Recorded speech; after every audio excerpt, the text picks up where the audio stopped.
evening, sir. I'm Charlene, your food server for today. I'm here to deliver your breakfast. May I help you? Yes, come in, please. Would you like me to close the door or leave it open? Can you close the door, please? Or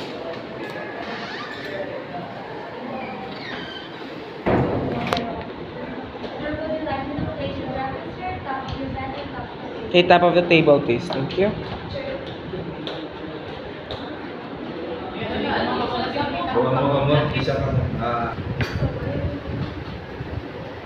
Okay, sir. May I present to your Filipino breakfast? Here's your fresh banana. Here's your fresh water. Here's your four season. Here's your top silog together with cutleries. May I present to your bill, Yes, sir? please. Thank you. The total amount of 1,000. Okay, here's my exact payment. Okay, sir, I received 1,000. Here's your official receipt.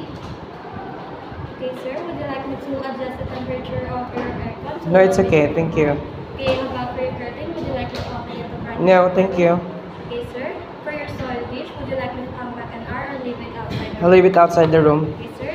If you need anything else, don't hesitate to call Food and Beverage Department. Enjoy your breakfast and have a nice day. Okay, have a nice day.